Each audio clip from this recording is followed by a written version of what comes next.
Okay, good morning, everybody. My name's Tom Dreessen. It's my distinct honor to be the moderator and chair of this session entitled the Esco Summit. Many of you, I may know many of you, I've been working in Indonesia for 12 years, and I've been in the Esco business for almost 40 years, and been working here to try to promote the Esco industry for at least 5-6 years under the Asia Development Bank predominantly.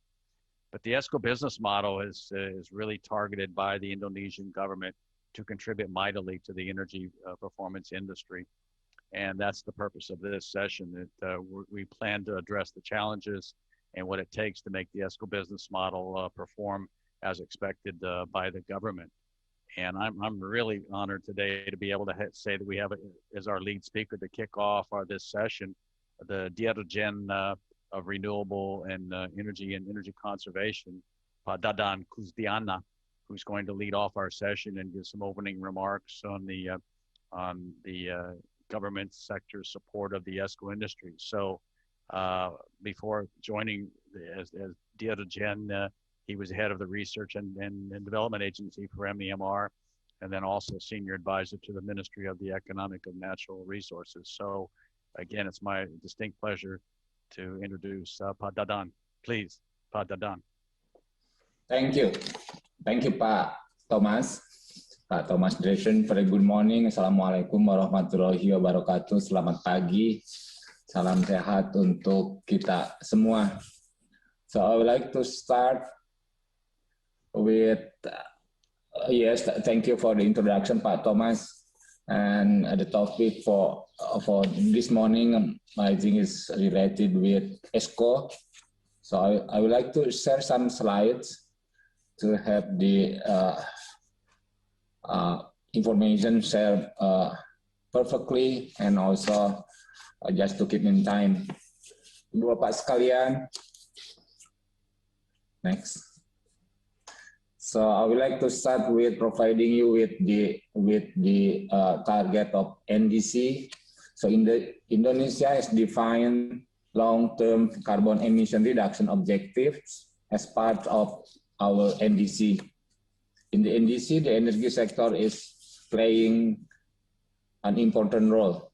The energy sector is targeted to reduce greenhouse gas emission by 314 million tons of CO2 by 2030.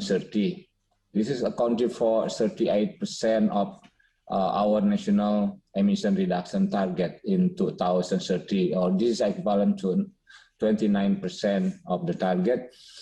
Emission reduction in the energy sector will be achieved through the implementation of various programs as defined in the 2019 roadmap of NDC implementation on mitigation action. Ibu Bapak sekalian, while the economy is slowly recovering due to COVID-19 pandemic, as domestic and global economies are reopened and the Indonesian government rollout of its COVID stimulus package, socio-economic consequences are likely to be long-lasting. The global financial crisis is inevitable as the COVID-19 virus outbreak has forced many strategic sectors to their lowest level, including the energy sector. In this pandemic situation, we promote energy management programs in industrial sectors, as well as also building owners to reduce their operational costs of energy usage. Case studies have demonstrated the value of implementing energy management systems, showing energy performance improvements of 10% or even more, with most improvement in some cases 70% of more coming from low or no cost operational enhancement. Implementation of energy management will also benefit an environmentally friendly company's image and increase its product competitiveness. Government regulation number 70 in 2009 concerning energy conservation also mandates that energy users of more than 6,000 ton oil equivalent per year must implement energy management through the appointment of energy managers, preparing of energy conservation programs, periodically energy audit and implementation of its result, as well as reporting on the implementation of energy conservation to the government through the Ministry of Energy and Mineral Resources. So currently the government is revising this government regulation number 70 on energy conservation. Next, the implementation of energy management is essential because through energy management, energy efficiency can be carried out systematically and sustainably, which will increase the industry's competitiveness. As one of several efforts to foster energy efficiency investment, government has already stimulated energy efficiency investment through energy audit and investment grade audit, covering industrial and building sectors, calculated around $119.5 million for energy efficiency investment potential. However, during implementation since 2015 to 2020, there was around $50 million. However, there are still more than half of capital needed to be mobilized to implement the gap. Hence, the correlating to post-pandemic recovery and the effort to fulfill the pledge on NDC, it is a great opportunity for Indonesia also to start promoting energy efficiency sector along with renewable energy for creating market and more jobs. Esco is one of the findings that offer an innovative scheme of financing by providing services that encourage energy efficiency investment in terms of saving and solution for reducing technology risk and also the financial risk. Next, there are several barriers for energy user to implement energy efficiency project, such as limited internal capital, inadequate information and technical expertise, lack of interest or motivation among energy users, perception among lenders of high risk and limited capability to estimate energy savings, as well as lack of understanding among lenders about the business model. So Esco offering solution to answer those problems. Esco could mobilize commercial financing with loan repayment made from saving and giving positive cash flow throughout the project. Esco also provide technical skills and expertise to identify, assess, and the installment. Esco will demonstrate benefits of efficient equipment and facility modernization, mobilize external financing, facilitate installation, and also offer simplified turnkey arrangement. Esco also offer performance-based contracts, clearly define project benefit and cost, demonstrates low risk of projects already implemented, and conducts formal measurement and of course verification. So Esco demonstrates the success of business model and increase the credibility of performance contracting. Most of agreement between user and Esco are generally using energy saving performance contract. The ESPC engaged the Esco to perform the installation of the efficient equipment, then provide performance guarantees and establish the ongoing prepayment terms. ECPC proposed to increase level of confidence in guaranteed energy savings for end user and also for the Esco, and become a reliable source of income. The two most common type of ESPC are sharing saving and guaranteed savings. Share saving is a good model as an introduction to Esco market, because in this model, the user is assumed to not accept the risk. But this model tends to limit long-term development and reduce competition in the Esco industry. In the guaranteed saving model, it is difficult to be used as an Esco introduction model as an effort to develop the market, because the user is assumed to accept the risk of accepting investment. However, This scheme will accelerate the long term of Esco industry. Both of schemes are attractive, but they meet challenges to develop. Ibu Bapak sekalian, the energy services market, which has played an important role in delivering energy performance improvement in other major economies like China, India, the United States, and also Europe, remains quite nascent in Indonesia. The challenges are real. Esco models are quite complex and require strong legal financing, accounting, and also the business model infrastructure, which is often lacking in developing countries like here in Indonesia. Commercial lenders are unfamiliar with the models and lack developed procedures for technical due diligence and project appraisal. Thus, the problem remains same story. On lack of sufficient capital or debt issues such as collateral for money Esco to meet banks' requests for a guarantee, which led to the bank perception that Esco project carry high risk. As a result of these challenges, replicating the share-saving model, which requires the Escos have strong balance sheets, or the guaranteed saving model, which require credible guarantees, has proven to be challenging in Indonesia. For some cases, the outsourced energy management model requires a long-term contract, even over 10 years, that may be difficult to implement in developing markets with weaker legal and contract frameworks, as less creditworthy customers. Also, for public sectors, the difficulty is notably because of limitation to government institutions entering multi-year contract. So we have lots of strong and decided effort to overcome those barriers. In this remarkable moment, I will share to you two samples of Esco here in Indonesia implementation in the building sectors. The first, there was in a shopping mall in Bandung, implement energy efficiency equipment on cooling around 1.3 billion rupiah with ESPC contract for 4 years under self-saving model.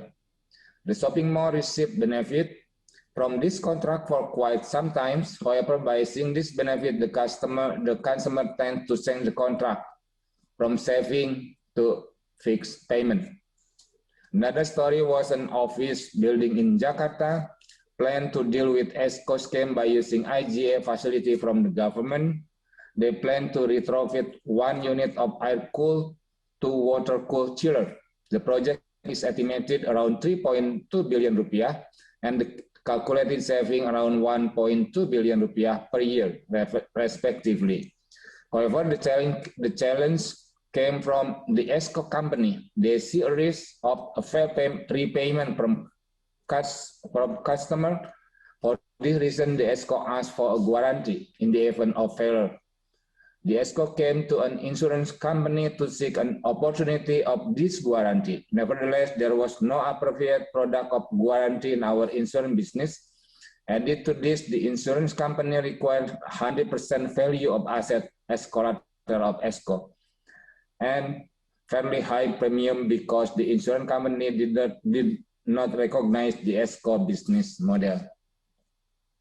So, Ibu Bapak sekalian, we need to act now, starting to harmonizing and strengthening of policy to support Esco to give umbrella as business and regulatory guarantee for Esco as first of the key enablers of its development.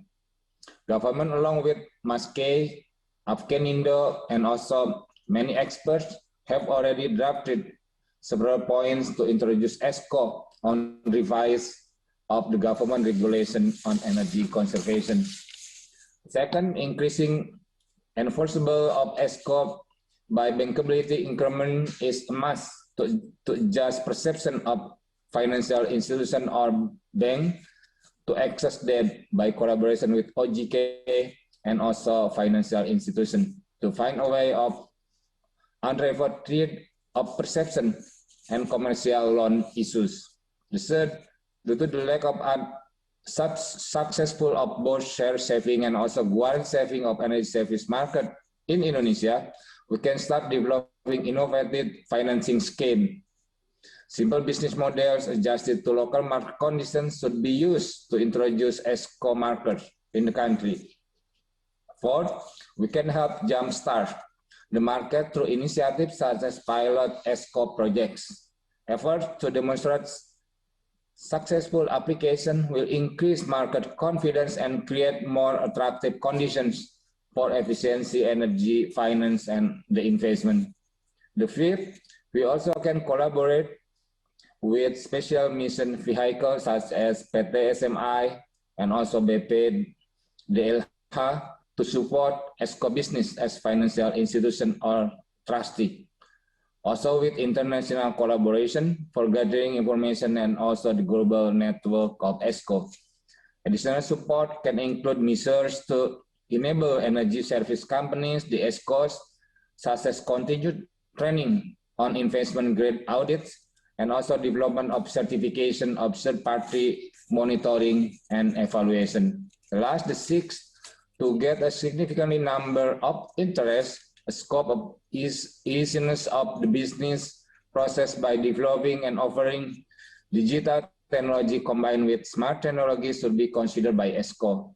ESCO should enter into digital world to get information and cooperation globally. The pandemic situation is an advantage of development of information technology and define new perception of the market. So Ibu Bapak sekalian, we secretly hope that this event will provide new motivation, insights, ideas, and also the tools to support the improvement and application of energy efficiency for the industry sector in the future.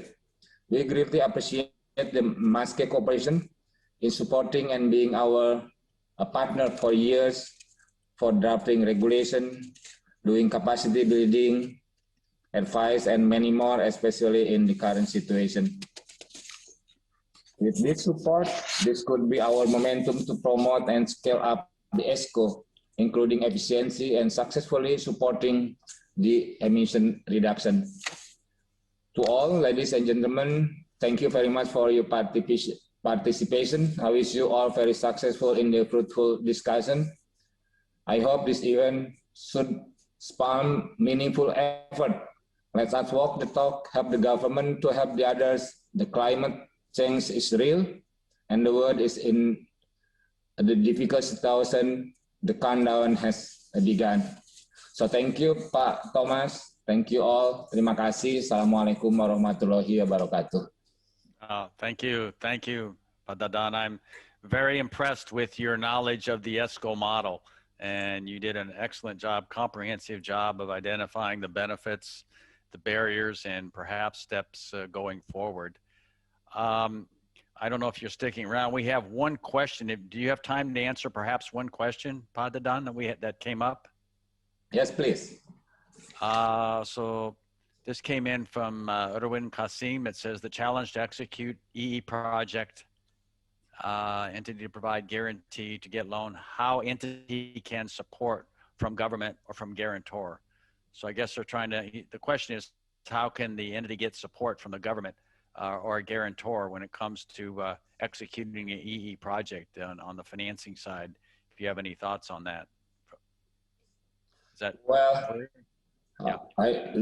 That one is quite difficult issue, yes, so far. Yes, it is. But we know that within the government, we have state-owned companies, and some of the state-owned companies are also working on the financial institution, including the insurance.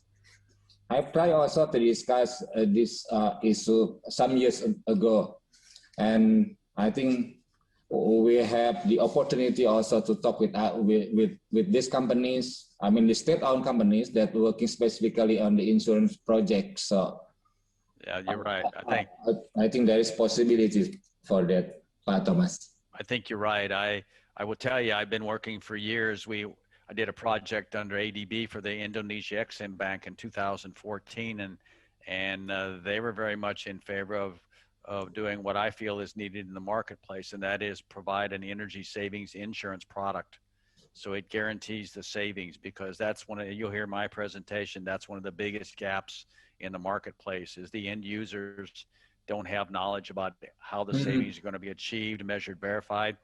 And ESCOs are a new market. I'm getting into my presentation. I don't want to get too far. But anyway, the bottom line is energy savings insurance, energy insurance, and partial credit guarantees, another major potential benefit because of the collateral requirements from the banks, if we can get partial credit guarantees. So those are the two big barriers that I've been working on. And I'm working in several other countries, including Vietnam, Thailand, and Philippines, which is very advanced with a new energy efficiency law.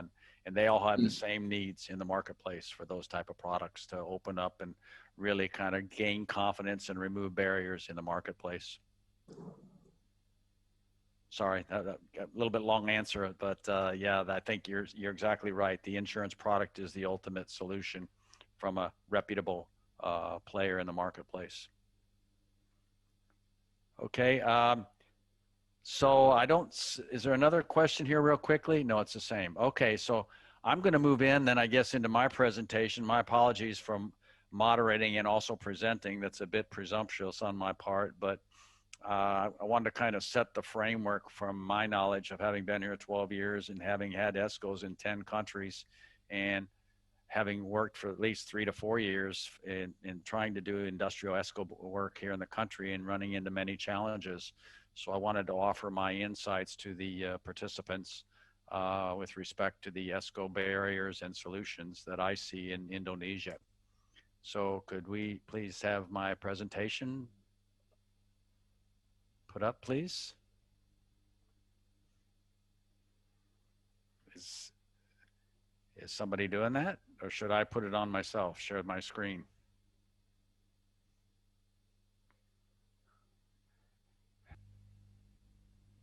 Hello, can we have some assistance? Is somebody helping us from the IECC to put my presentation up, please? Next presentation. Oh, there it is. Okay. Got it.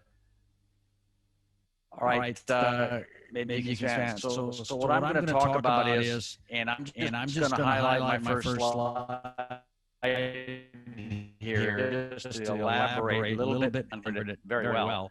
But just to be clear, because there's different definitions in several countries. But an ESCO is an energy services company that turnkey identifies, develops, implements, and finances EE projects on a pay-from-savings basis. And as Dadan showed, there's a guaranteed savings model and shared savings, but they both are based on the ESCO turnkey, doing everything, identifying it, develop it, implement it, finance it, and take the long-term performance risk.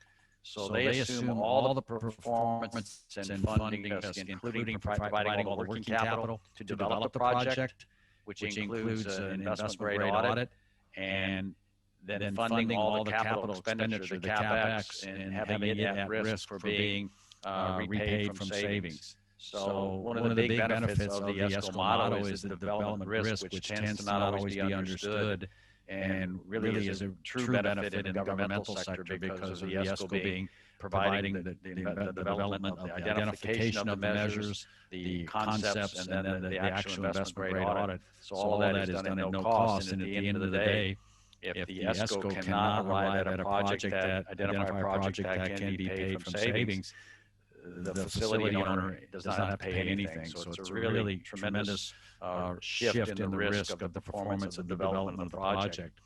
And just a quick summary of all the services required for an ESCO to do that type of turnkey, to provide that service. They do the feasibility study, investment grade audit, financing, the EPC, which is engineering, procurement, and construction, and also one of the biggest pieces that's a gap in the marketplace is measurement verification of savings, which is not very well known, and very little of that has been experienced in the Indonesian market, nor the other three Southeast Asian markets that I was talking about, which again, that I've been working quite a bit in, is the Philippines, Vietnam, and Thailand. Next slide, please.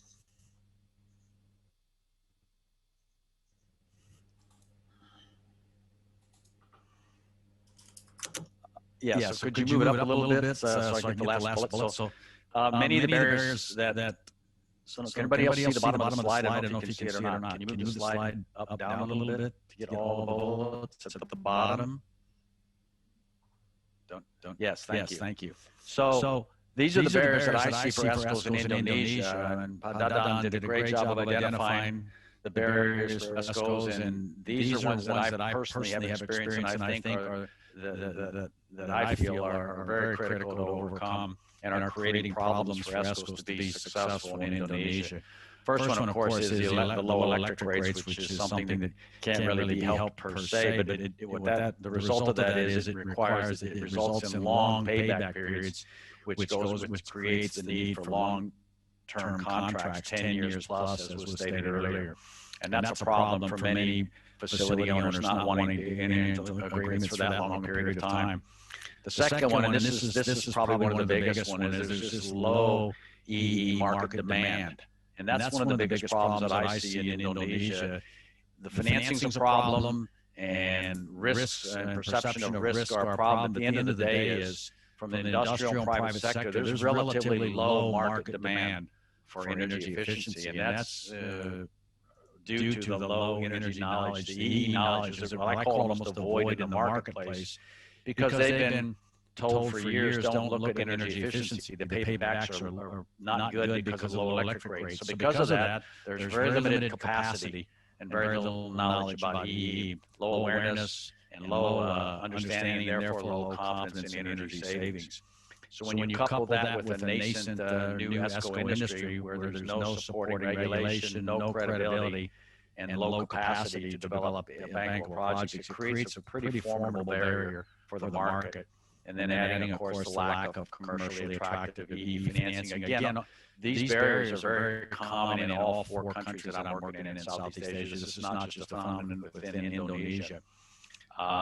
And then the major EE market barriers that you have, and I'm going to go over quickly with the private sector facility owners. They have their own set of barriers, and the facility owners are probably the most critical, in my opinion, people that have to be dealt with and addressed, because they are the gatekeepers for energy efficiency projects. If they don't want to proceed with the project, it doesn't get done.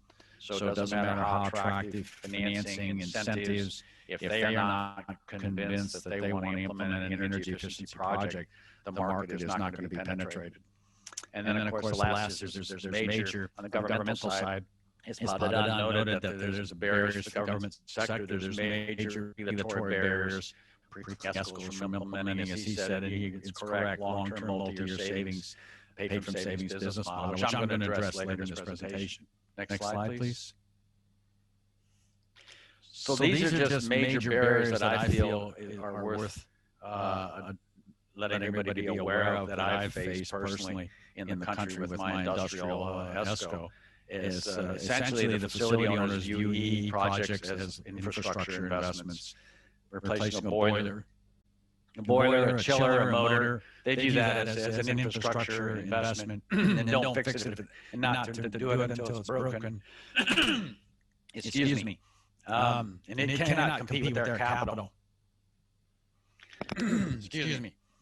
Next barrier is a lack of understanding and confidence in EE technologies. You have to excuse me a minute. I have to get some water. My apologies.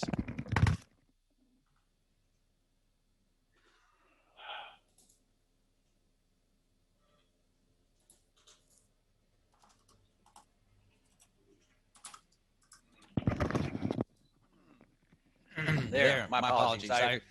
My only excuse is I flew in. I just finished my 5-day quarantine and got up this morning and left the hotel, so my apologies. So the other main barriers is a lack of understanding and confidence, the same as before. They really don't have any understanding of the savings being achieved or measured and verified.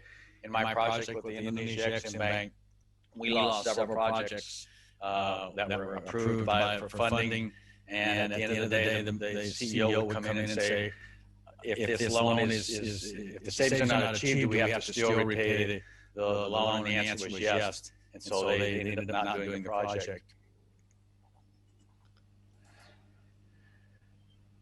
So the other item, I've got something on my screen here. Okay. So EE projects, they're too small to get on the radar screen of a CEO is another major barrier. and they're reluctant to use their corporate financial capital because all banks typically do corporate finance only, not project-based lending. Next slide, please. So solutions. The solutions are that if you look at in the places where the Esco industries have thrived, they thrived in countries where the government has actively implemented pay-from-savings projects with private sector entities. That's where the Esco industries have thrived. That's the case in the U.S. and in UK. Although not in, I was saying, China to a large degree is private sector, although there's government support. But there's a lot of government support, I'm sorry, and they depend on the government market. And so the reason for this is that allows Escos to access the large untapped government EE market. That's the solution. And then we've gotten concurrence on that 3 years ago with the ADB program.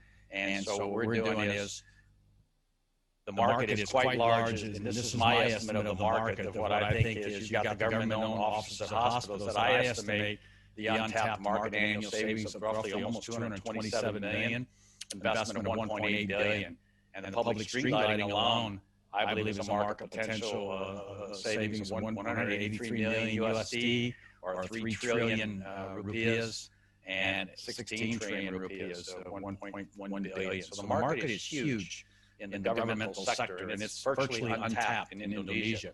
And that's one of the that's the solution that we're pursuing. We have been with ADB is to open up the government market for Escos. It creates a built-in market. When that happens, the demand that Esco, the government sector, does RFPs, creates demand for the market where there currently is none. It's going to take forever if you have to wait for the private sector to come on board. It'll also create awareness, knowledge, templates will be developed, and the whole industry will start thriving. That's what we've learned in almost all countries. But again, this is the same barrier the other three Southeast Asia countries. Next slide, please. So what we're doing, we've been working on this for a while, is creating an Esco market for government projects through the synchronization of public-private partnership regulation. We've been working on that under the ADB program for almost 3 years. And what we're working on is to develop an ability for the government facilities to have EE projects implemented on a paid-for-savings basis by removing the primary three barriers that are prevalent in all countries, all Southeast Asia. The first one is they can't enter into multi-year savings, they can't make multi-year savings payments.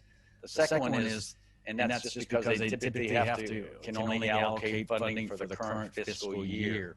The second thing is that they're not allowed to retain savings in their budgets. Once these savings are realized, their budgets go down in the next year, and they don't have funds available to repay Esco savings. That is very common in all countries. And the last one, and by no means the least of the barriers, is the procurement requirement to select the lowest cost proposals versus what the best savings benefits. So these are three common, very strong barriers for private sector Escos to do business in the government sector. When I was president of the National Association of Escos like 30 years ago, we had to address this through regulation in each of the states of the 50 states. And so one of the benefits here is the public-private partnership is already set up the regulations. It requires some rather minor synchronizations to be able to use it, because the PPP regulation is already designed for the private sector to implement infrastructure projects. Unfortunately, it's geared towards large greenfield infrastructure projects, toll roads, revenue-based, which is not applicable to EE projects. But we've been working for a while on how to streamline that to the smaller brownfield savings-based projects, EE projects. And we've got that. We've been working on it again for like 3 years under the ADB with ADB support. And in fact, I'll show you. We're going to do that on the next slide. We think we're in a position now through rather minor revisions, additional revisions to the PP 70 2009. Next slide, please. Yeah, so as Dadan was talking about, they're currently MEMR is currently revising its PP 70 2009. And with these two rather minor additional revisions, we can open up the door and remove barriers through the existing public-private partnership process. And one is just to simply connect the availability payments, which is a term used for public-private partnership, to allow that to include energy savings payments, so that they can then be used to offset the amount of negative impact the availability payment has for a government agency. The next thing is to just simply reference ESCO implementation guidelines to be issued by subsequently issued by MEMR. And those are the ones that will streamline the planning and preparation phases of the current public-private partnership. So that's the second piece. So those two things are really the only two references needed within the PPP. And then, of course, the next piece will be developing the ESCO implementation guidelines. So one of the things that we had suggested under my AD work was to help accelerate the government market. We also suggested in revisions to mandate all government agencies to reduce their energy consumption by a percentage, which we would like, we think makes sense to be whatever is in the National Energy Plan, which is currently 17.4%. So we think that would be a real good thing to put in, if we could, put in the revision of the PP70 to require government agencies to mandate reductions. Next slide, please.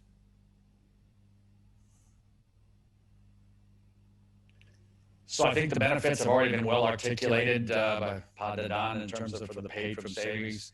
Its ability, but the big one for using the PPP, of course, is that was not addressed, is that it provides the ability to remove the government agency barriers through rather minor synchronization of existing PPP regs versus introducing a new regulation like we had to do in the U.S., China had to do it, and of course one of the benefits is currently in the Philippines, which I think Ablaza is going to talk about, is the new energy law in the Philippines, which contemplates, but that was done through a regulation, a complete national regulation, energy efficiency regulation. But in lieu of that, just revising existing regulation is by far the most efficient and timely way of getting it done. The other benefits have already been stated about no upfront capital. But with the PPP, as I said, by having energy savings be included in availability payments, it can offset them and significantly reduce the negative budget impact to the government agencies. And I already harped on the benefit of no development risk. But the other one that I didn't talk too much about is the reduction in greenhouse gas emissions that in any type of ESCO project we typically require globally recognized, generally accepted M&D principles. And we're going to hear talk about later in this summit, I think, capacity building, about a new capacity building program called the Certified Energy Savings Verifier by Efficiency Evaluation Organization, EVO, which has principles will enhance the reliability of reductions being achieved. And of course,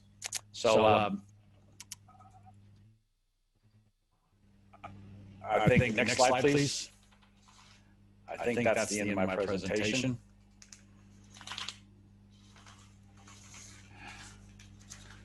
Yeah, so I don't know if there's any quick questions that I might address. If there are, I might address them real quickly. Again, another one to Dadan. He's asking about the PPP scheme. So I think I've addressed the PPP from Pairwan Kasim. If you have another question, I think I've addressed that one. Okay, so if there are none, no questions, I'm gonna move ahead. And we're gonna, I was really happy, Donald Gilligan was unable to attend our session because of a conflict he had in the US, but he did a great job of creating a presentation where he has actually made it, done the narrative for each slide. And I think the IECC staff is now, if you could please run this, the slideshow with the narrative from Donald Gilligan, who's the president of National Association of Energy Service Companies. I've known him for like 40 years. He actually ran an ESCO and has been the president of NAESCO for at least 15 years, to my knowledge. He's been around for a long time, and he's aware of all the effort that was put in by NAESCO to create the government sector, because the ESCO market is flourishing because of the huge governmental sector in the United States. That's the primary market that has been penetrated and has success. So without any further delay, could you please run Donald's presentation with the video?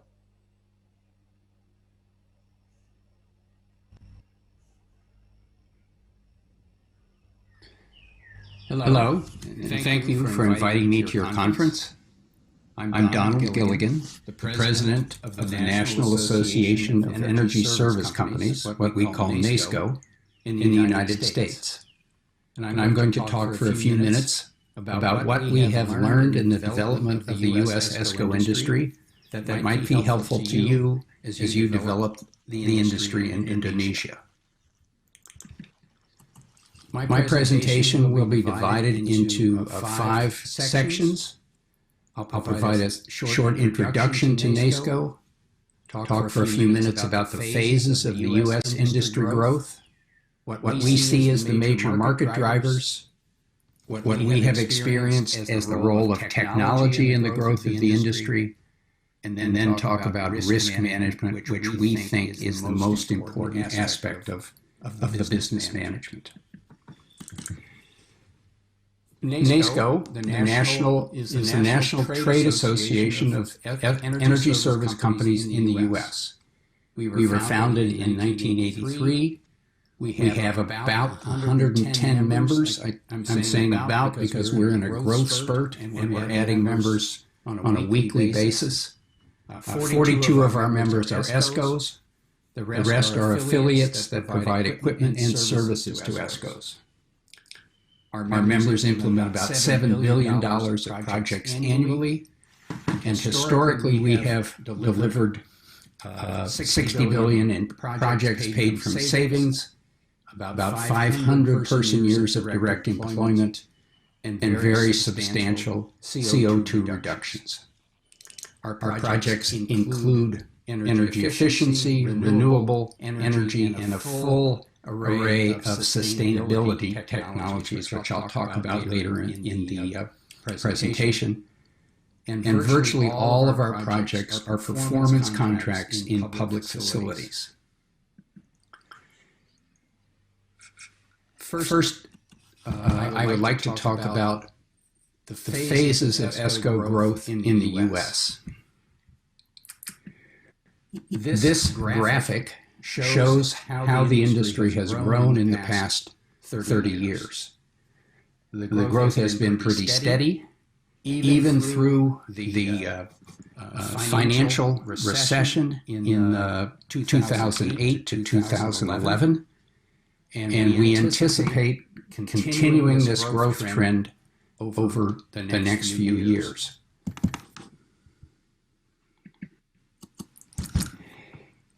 The first phase of U.S. ESCO industry, which both Tom Dreessen and I experienced, was from about 1985 to about 1995. U.S. utilities were required to solicit bids for energy, what they called energy efficiency power plants. The utilities paid for kilowatt hours delivered, which were typically 80 to 100% of the project cost. The monitoring and verification of savings was very similar to what we know as utility metering, and it cost about 15% of the total project cost. At the ESCO industry grew up assembling turnkey service packages, so we took a project all the way from the initial audit through long-term maintenance and savings guarantees. The measures were mostly lighting and controls, and our target customers were high run-hour customers. So they were industrials, hospitals, prisons, some schools. As I remember, the minimum cutoff we were looking for was something like 3,500 to 4,000 run-hours a year. The financing of the projects was on the ESCO balance sheets using shared savings contracts, in which the ESCO assumed both the project performance risk and the credit risk. The second phase of the Esco industry in the U.S. was a significant evolution from the mid-1990s into the early to mid-2000s. Customers were becoming much more comfortable with energy efficiency technologies. The federal and state governments in the U.S. authorized performance contracting in all of their public facilities, primarily because these government agencies had imposed savings mandates on the public facilities, but provided very little in the way of capital appropriations to finance the necessary improvements to cut energy use.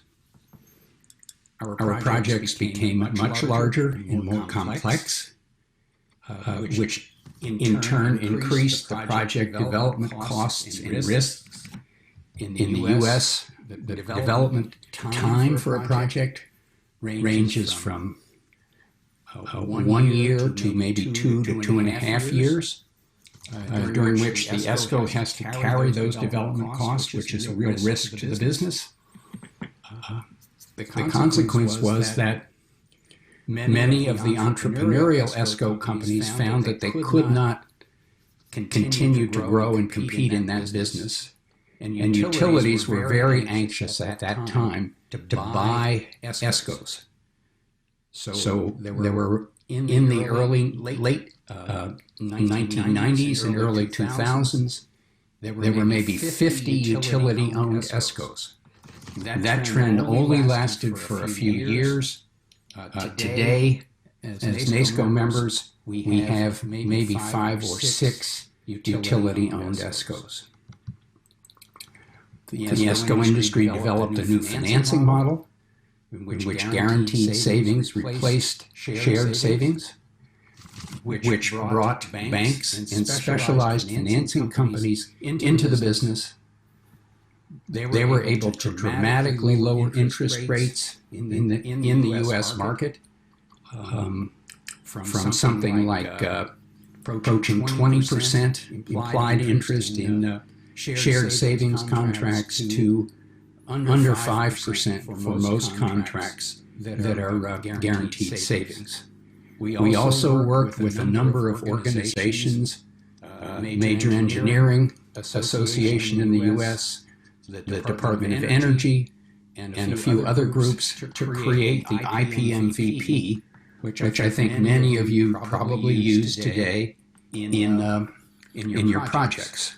Side note is that both Tom Dreessen and I are on the board of the Efficiency Valuation Organization, which is the international group that maintains and updates the IPMVP. And here are a couple of graphics to show the growth of the industry in the U.S. during this period and beyond. This data comes from studies that were done by the Lawrence Berkeley National Laboratory based on projects that ESCOs have submitted to their ESCO project database. So as you can see, this is a graphic of the number of different measures in projects. And you can see in most market segments there's been a pretty steady growth of the number of projects. This next graphic shows the investment levels per square foot. So the projects are becoming more comprehensive, more complex, and also much bigger in terms of the total dollar value of the projects. The third phase of the business, from a structural standpoint, really started in the mid-2000s, and the impact of that business has that ESCOs have focused almost exclusively on public facilities. Several reasons for that.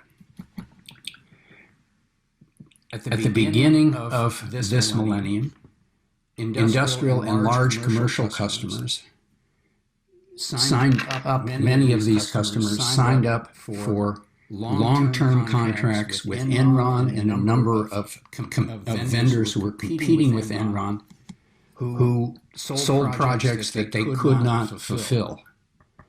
The industrial and large commercial customers really felt burned by this, and they basically backed off from the notion of signing any long-term deals. ESCOs, therefore, turned their focus to public buildings.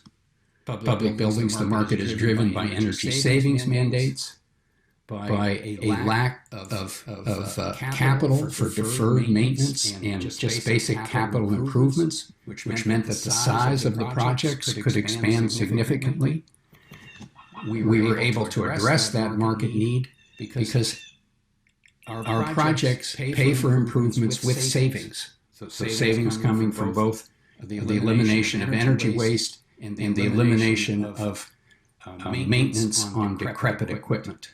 Our projects typically have 10 to 20-year paybacks, up to 25 years in the federal market. And ESCOs have gradually added technologies to meet customer needs.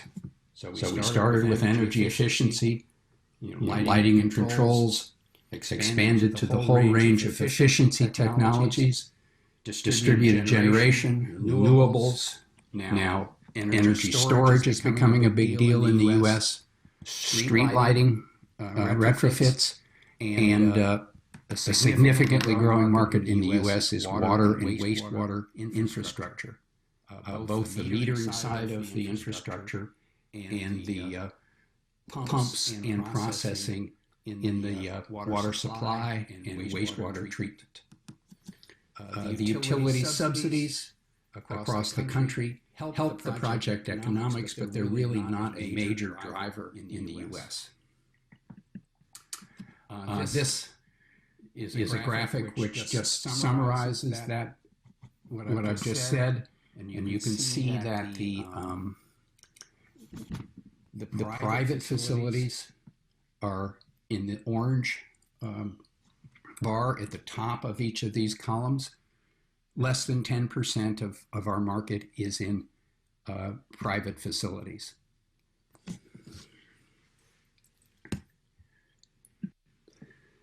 This next couple of slides talks about the major market drivers, which I've already introduced in the previous couple of slides. Government savings mandates and building needs. The government mandates are very significant in most markets. So the federal government has had for 20 or 25 years a series of goals that require federal facilities to reduce their energy consumption, typically 2 to 3% a year. 2 to 3% doesn't sound like a lot, but when you compound that over time, it's quite a significant reduction. On the public facility needs, the estimates are that, conservative estimate is that public facilities need about $1 trillion of capital investment. Half of our schools need major work on their heating, ventilating, and air conditioning systems. As an example of that, schools in one state, Illinois, have more than $7.5 billion of deferred maintenance needs. At the same time, there's little or no capital funding available to meet either the mandates or the building needs. The government role has been to try and drive the market through administrative action, since they're not willing to appropriate the money required to make the retrofits.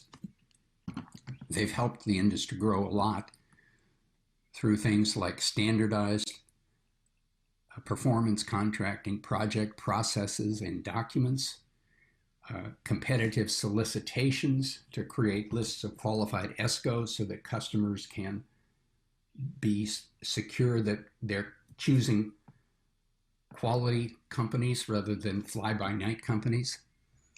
There are several states have implemented policies that require state agencies to implement all cost-effective performance contracts. And on top of that, during the Obama administration, starting in 2011, there was a $4 billion, what was called Performance Contracting Challenge, which is that the president directed agencies to implement at least $4 billion worth of performance contracts in 4 years. We met that challenge, and that effort was led by Tim Unruh, who is now NAESCO's executive director, but at the time he ran the Federal Energy Management Program, which achieved this goal. This slide is a little bit complicated, and you may have to look at it for a few minutes before you quite grasp what it's trying to do. But this is a graphic, again, produced by the Lawrence Berkeley National Lab, which is asking ESCOs how many of their customers are doing projects that are primarily driven by the need for capital to make improvements rather than trying to save energy. And as you can see, in most cases, the demand for performance contracting projects for capital improvement is more than 50%.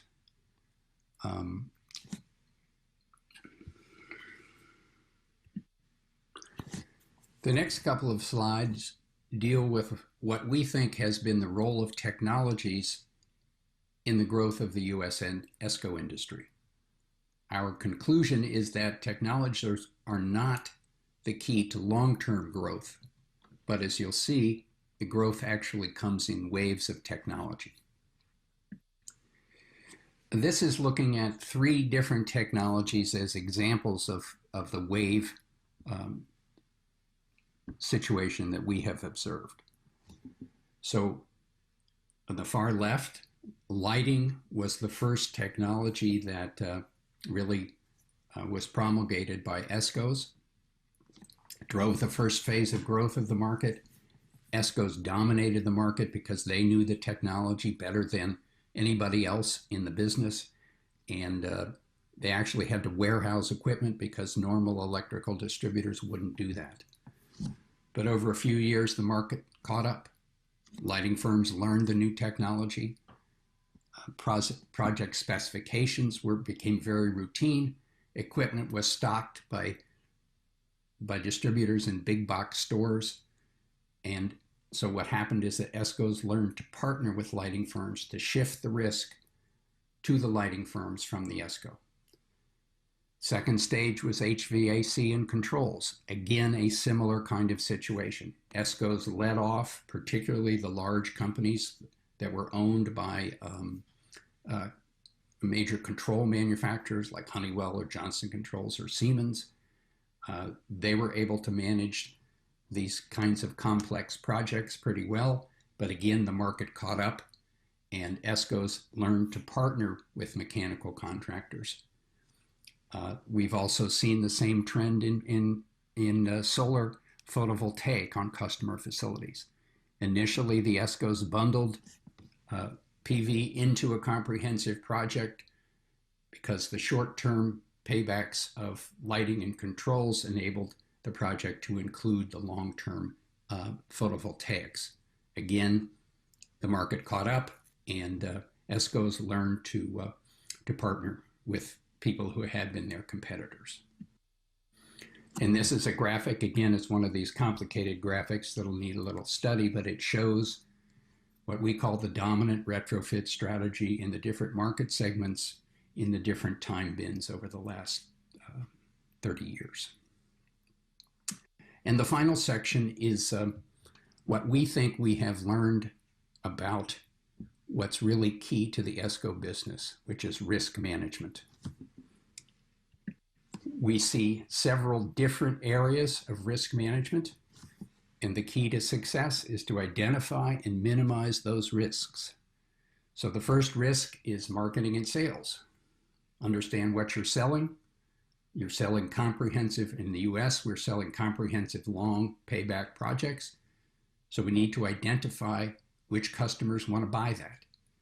One of the biggest risks here is trying to nurse along customers who are really don't fit that profile. And we like to say in the business that the second best first sales call is a quick goodbye. In contracts and construction, ESCOs have learned to use construction professionals, both attorneys and construction managers. We've learned that many design engineers aren't particularly good at managing construction. They don't like to do it. It's not that interesting. So we've switched to construction managers. On the monitoring and verification of savings, we have learned that the key is to make sure that the customer understands exactly what you're guaranteeing, what you're not guaranteeing, what the customer's responsibilities are in the contract, and what the ESCO is going to do long-term during the course of the contract. All the project documents should be stored electronically to make sure that they're accessible during the entire term of the contract. And you should regularly review the savings results with the customer. Number one, to make sure the customer understands what you have done and what results they're getting. And number two, we think these reviews offer a selling opportunity for ESCOs. So that's the end of my presentation. Here is my contact information. If you have any questions or want some follow-up information, I'd be happy to respond. I hope that you have a good and successful conference, and good luck to all of you.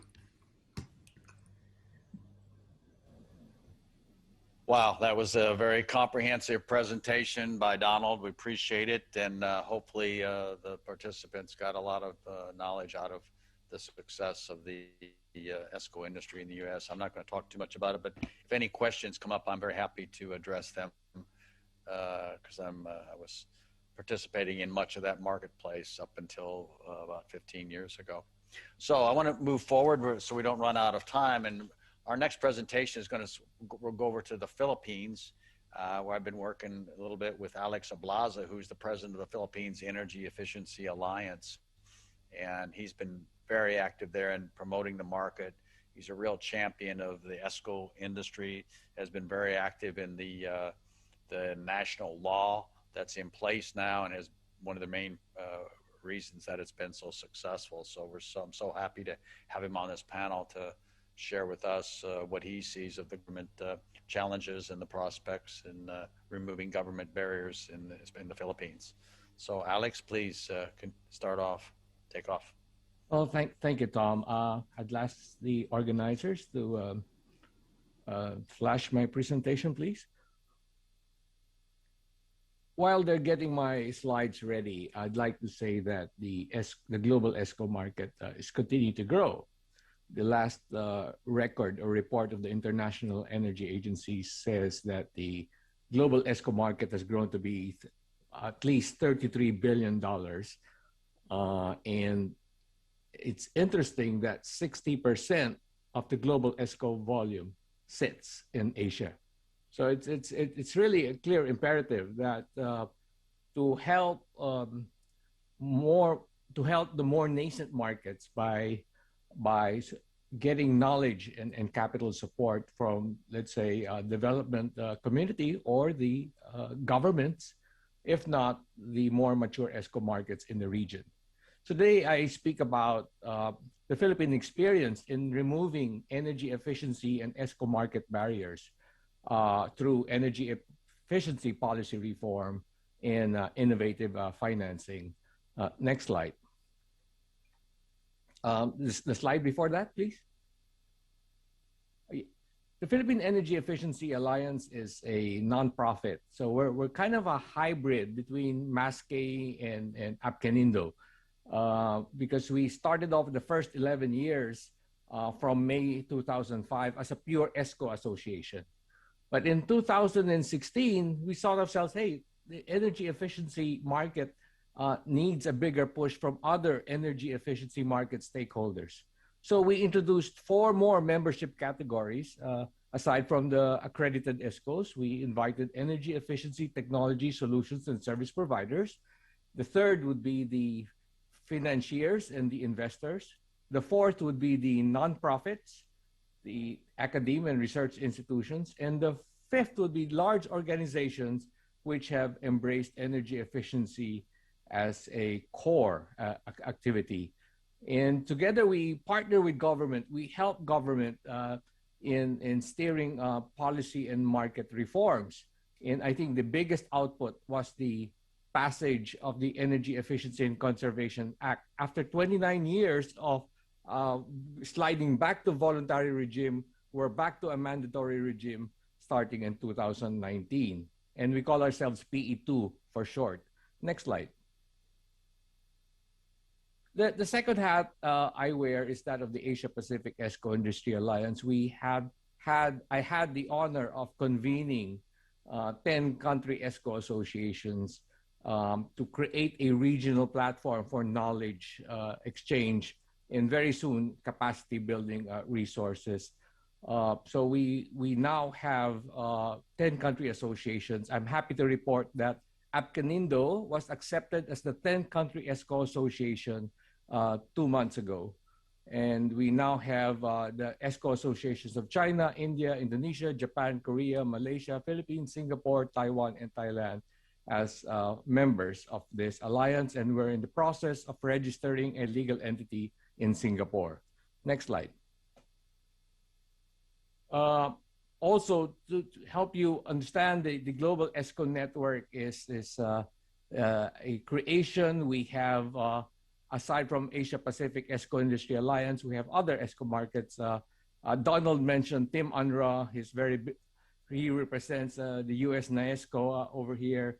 We have Europe. We have the other regional markets, all with the initial mission of finding countries that would incorporate an ESCO intervention in the nationally determined contributions under the Paris Agreement. So that's the initial mission of the Global ESCO Network. The secretariat is housed in Copenhagen, Denmark, through the Copenhagen Center for Energy Efficiency. And as NAESCO has mentioned, and also Tom has mentioned, the Efficiency Evaluation Organization, or EVO, is also a global partner of the Secretariat. Next slide. So the passage of the new Energy Efficiency and Conservation Act in the Philippines has finally rejoined the many jurisdictions shaded in dark blue on the left-hand side of the screen as countries or markets that have put back energy efficiency in a mandatory policy regime. Blessed with fiscal incentives, blessed with regulatory and financial mechanisms. And it's all about dispatching energy efficiency as the first fuel. I like to borrow this pie chart from the American Council for Energy Efficient Economy because it very much typifies the mission of PE2, that we'd like energy efficiency to be treated as a primary resource alongside fossil fuels and renewables and other energy sources. Next slide.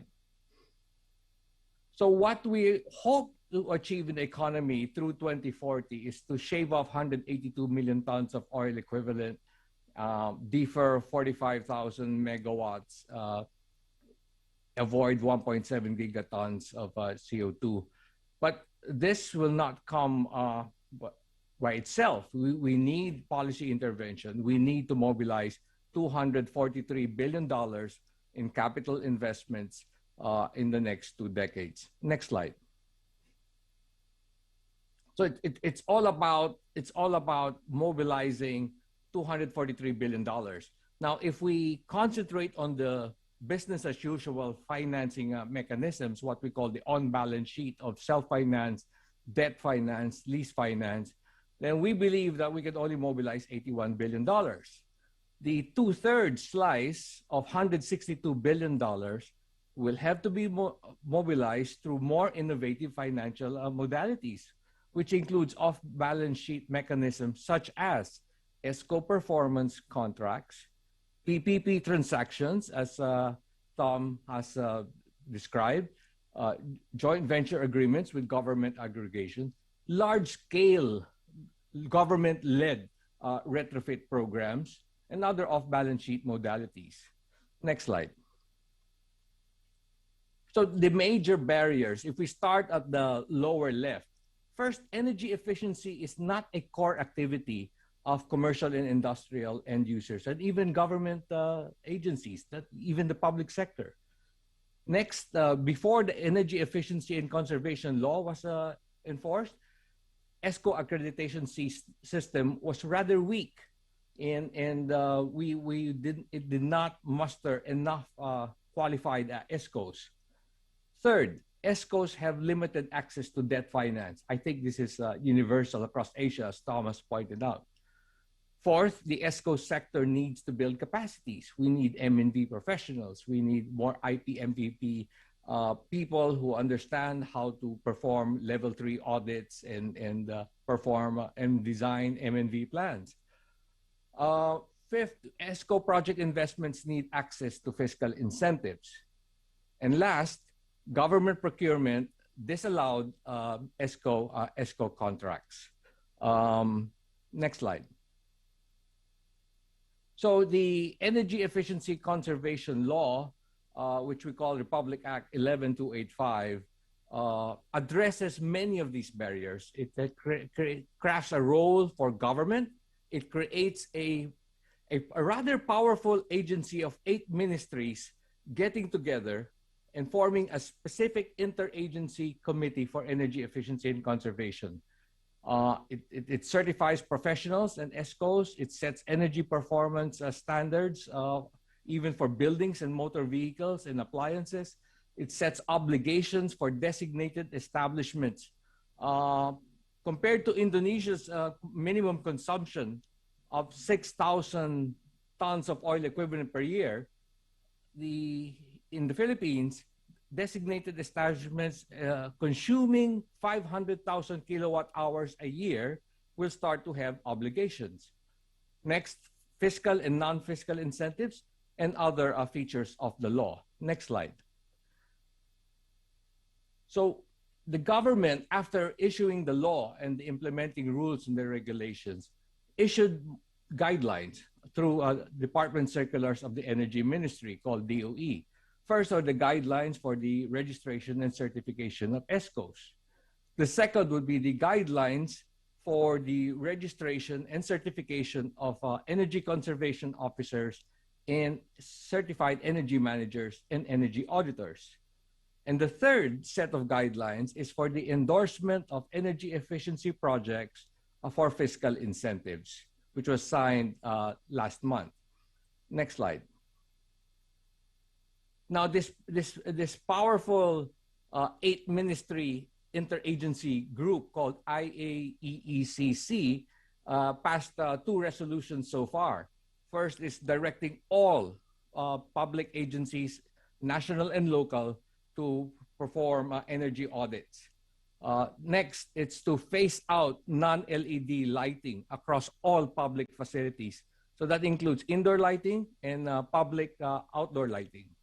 And right now, they are crafting Government Energy Management Program, or GEMP guidelines, for investment grade audit requirements, as well as government procurement of ESCO contracts, which includes the solicited or competitive ESCO procurement process and the unsolicited ESCO procurement process. And we know that tailing behind would be the procurement processes for the PPP and the joint venture agreements with government corporations. Next slide. So it's all about mobilizing the traditional finance, what we call on-balance sheet finance, and also the more innovative finance, which is the off-balance sheet modalities. And you see that ESCO performance contracting is on top of this list. It is important that it grows in both the private sector and the public sector to flow a huge portion of the $162 billion that we hope to mobilize in the next 2 decades. Next slide. So I won't go into detail, but the 3 financing modalities right now is the self-finance. So if government agencies or large commercial and industrial entities have the capital resources, have the budget or appropriations to finance energy efficiency, then they use the self-financed modality. Next slide.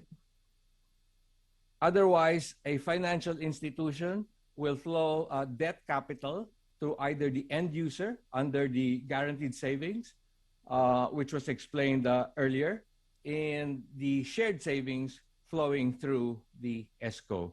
But this is both debt finance and in some cases using lease finance from a leasing company. Next slide.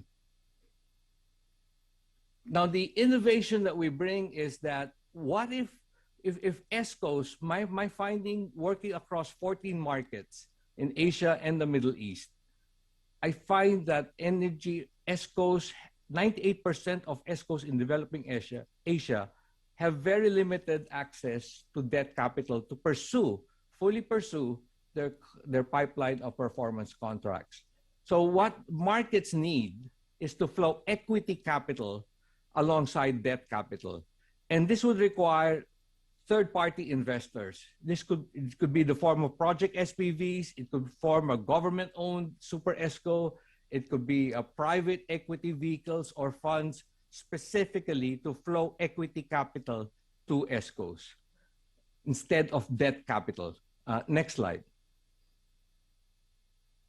And what we have seen is that we have gotten government to recognize third party. If you look at the upper slide is, yes, they have already previously accepted that ESCOs could be the project proponent to seek incentives and endorsements from government as the financial vehicle for energy efficiency investments. But what is new is the lower chart at the bottom, where a third-party investor of equity capital becomes the requesting entity for the Ministry of Energy endorsement and registration with the Board of Investments for fiscal incentives on the condition that they engage a DOE registered or certified ESCO. Next slide. So this is just probably the busiest slide in my deck. And we talked about the barriers earlier in an earlier slide, but to promote off-balance sheet capital flows, especially through ESCO Finance E projects, is one way to get energy efficiency projects outside the balance sheets and hopefully accelerate investment decisions by commercial, industrial, and even government end users. Next, it's the law defines the role of third-party project developers and project special purpose vehicles to flow equity capital outside the balance sheet of these end users. Next, it's a transition towards a two-tier ESCO registration and certification system. So the Philippines is now moving towards what we call, and Tom very well knows this, the registered ESCOs and the certified ESCOs. Next, the government now regulates training and certification of certain individuals, such as these certified energy conservation officers, the certified energy managers, and certified energy auditors. And it's the aspiration of PE2 to get CMVP training and template contracts adopted by either the government or industry. Next, government guidelines for the endorsement and registration of EE projects now recognize ESCO Finance and third-party investor investments as project proponents for fiscal incentives. And last, this powerful 8-ministry body, the Interagency Committee, is studying how the government energy management guidelines could include solicited or competitive and unsolicited ESCO procurement, which was not possible in the last 2 decades before the law. Next slide. The last concept I would like to share with in this conference is this. In the last 12 months, through the pandemic, we have demonstrated to both the executive and legislative branches of government that energy efficiency can actually be an economic stimulus, very consistent with the IEA position. And we have shown that per $1 million, energy efficiency creates 45% more jobs than the traditional energy transport and water infrastructure project, which governments tend to prioritize in fiscal stimulus or economic stimulus legislation. So we're showing that energy efficiency is indeed a prime driver. It's very labor intensive. It creates jobs in the countryside, and it could be used as an economic stimulus to jumpstart the economy after the pandemic downturns. Next slide. Just to conclude, the key takeaways from this presentation. First, the energy efficiency and ESCO markets need an ambitious and comprehensive policy framework aimed at strengthening the ESCO sector. And the Energy Efficiency and Conservation Act is that one big policy supported by smaller policy issuances called guidelines. Next, the policy should enable, if not incentivize, self-financed, debt-financed, ESCO-financed, and even third-party investments in energy efficiency projects. Last and certainly not the least, government and ESCOs should continue to work. They should strengthen that collaboration. So PE2 is just stepping up in its partnership with both the legislative and executive branch of government and with the energy ministry called DOE, and forge a long-term collaborative partnership, because this is a long-term transformation of both the energy efficiency and ESCO market through the next 2 decades on the road to 2040. So I thank you for your kind time. I leave my contacts in the next slide. So I'll be happy to answer questions later during the Q&A. Thank you so much for your kind attention. Back to you, Tom.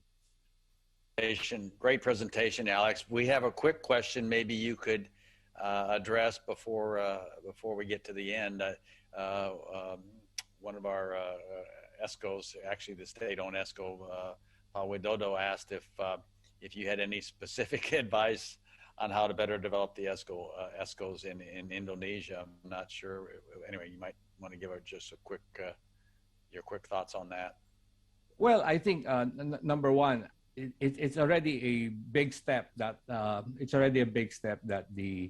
the energy efficiency law or regulation that was passed in 2009 is being reviewed, and there is already I understand, a significant portion for ESCOs and fiscal incentives as the Indonesian government. So this should step up. The next is, as very well pointed out, it's to solve the access to finance, right? Solve the debt finance barriers with guarantees and other mechanisms, but also allow equity to flow alongside debt finance. So use multiple modalities to solve. And there might be even some structural changes at some point should government create an entity, a government, a tercero to flow equity capital to strengthen the ESCOs and not rob business from ESCOs, as other countries might have done accidentally. So it's and I think Apkenindo's recent membership in APIA is also helpful, because the flow of ideas, knowledge, business models between the more mature markets in Asia Pacific and the more nascent markets will also be helpful to inspire market reforms in the Indonesian market. So yes, it's long haul. I think, Tom, you did a fine job in identifying the barriers, the removal of subsidies in energy. And I think what was not articulated is how regulated by OJK are ESCOs as far as financial services, because Indonesia may have to review the role of a financial services authority in ESCOs. Should it cover ESCOs, or should they let them be or regulated by another regulation? So that has to be reviewed as well. Okay, thank you, Alex. And I just to piggyback a little bit off, I mean, because we don't have the great law that you have in the Philippines mandating the government units and all of them to do energy efficiency and the jamming up the access to private sector capital. That's why we're going to keep out, and it specifically introduces the SPV is specifically defined in that model in Indonesia. The Indonesia regulations are very well articulated and follow the global model. We're just trying to streamline it down to the EE project. So if we're successful at doing that, I think different way of getting there, but the same end result, right? If we can get the Indonesia is going to be well on its way. Thank you very much. So absolutely. Thanks, yeah, great presentation. We have to move on. Time ticks away as always, right? So I want to jump right immediately to our next speaker, which is Andreas Widodo, who's the CEO of Energy Management of Indonesia, which is a state-owned enterprise. Has been around for quite a while and has recently been, well, I don't want to steal his thunder, has recently become part of the state-owned utility, PLN. And I know his presentation is a little bit focused on the industrial sector, but we wanted to bring him in on the government side because he is a state-owned entity and is looking to, I think, grow and really expand the EMI business. So please, without further ado, Pak Widodo.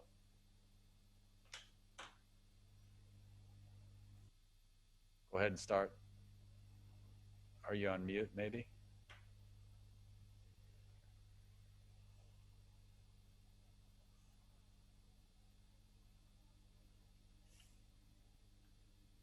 Hello? Okay, sorry. I didn't realize. Can you hear my voice now? Oh, no, good, Thomas? You're back. Okay, great. Okay. Thank you, Pak Thomas. We can, yes, we can. Yes, so I know you got a lot of slides. It's going to be a challenge to get within. Yeah. Within 20 minutes. A lot of slides, but fortunately, many of the topics that I want to cover is already discussed by almost all of the speakers. So I believe I can try to condense, to compress the presentation into 20 minutes or so. Okay, I would like to. Sorry. I have difficulty to move my slides to the next slide. Okay, one moment. Okay, the presentation will be divided into 8 parts, but I will take only maybe 1, 2, 3, 1, 2, 4, and 6. First of all, short introduction about our company AMI, and then I have to revisit a little bit about the Esco definition, because to be honest, we are not now a fully Esco, but we want to develop ourselves to be an Esco company. So this is what we want to share. What is the motivation about the prospect of the Esco in Indonesia, and also the challenges that we have been facing in develop. Trying to reach what we want. And then skipping the business model, I already talked before, we want to talk about the ESCO market project in our understanding, and energy efficiency project in several other countries briefly. And lastly, in the ESCO challenge, particularly in the industrial sector, this is what we have been pursuing from 2017, and some project example that we have done, which may a little bit reflect how we deal with the challenge that we face. So our company is a state-owned company whose vision is to become the strategic partner of the government of Indonesia for the environmental and energy conservation program, for developing this program for the sustainable Indonesia. So if we look at the Sustainable Development Goals from the UN, we are related to number 7, that is the clean and affordable energy, and then number 13, the climate change, and then the number 6 is the clean water, and then the last one, this is very important, is how we encourage the collaboration in our scopes, particularly between the SOE in Indonesia to speed up the energy efficiency program. So we were established in 1987 as a subsidiary of fertilizer companies in Indonesia. And then in 1993, we were upgraded into full SOE. And then briefly in 2021, the government has integrated us into one of the subsidiary, the PLN, the government decree was just made into effect in the last May by the Peraturan Pemerintah number 65 2021. So since the 1993, mostly we have been active as an energy auditor and energy efficiency consultants, and doing as an implementer of various bigger SOE CSR program related to the supply of clean water using renewable energy. But starting in 2017, I was assigned to this company. We decided to move to build our capacity such in 5 years we can be a full ESCO company. So in this presentation, I would like to share the challenges that we are facing in build our capacity to be in ESCO, and what the effort that we have, the approach that we have taken to overcome the barrier. Okay, so I would like to revisit firstly the definition of the ESCO. That is a company who not only identify the potential of energy efficiency or a consultant, but it has to be able to develop, design, build, and arrange of financing or assist the client to arrange financing in order to save energy, reduce energy costs, and decrease operation and maintenance costs. That is the definition from the US Department of Energy, which is more or less similar to other definition from other institutions in the worldwide. So what we are focusing now is to develop our capability in developing engineering design, procurement, and construction, installation, commissioning of an energy efficiency project. We have already project example that we can share in the final part of the presentation. And this is about the ESCO model already discussed by a previous speaker. I would like to again talk about the prospect of ESCO as our knowledge. Yeah, the ESCO market has been described by previous speaker is actually very huge, yeah, in our opinion, globally. In 2017, it's maybe reached almost 27 billion US dollar, and mainly 15.1 in China, and in South Korea, I was informed it was about 1.3 billion. This is a big opportunity, and considering the size of Indonesia, of the GDP, and so on, and particularly in the future, actually the market for energy in Indonesia actually should have been very big already, but but actually this is still in the very early development for the actual right now.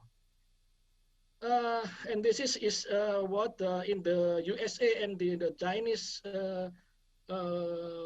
country, the investment in energy efficiency is quite a big, significant, even if comparable to investment in renewable energy in the power sector and in the fossil fuel supply. Maybe this is not only included Esco, but maybe another efforts in energy efficiency, such makes electrical appliances more or car more efficient.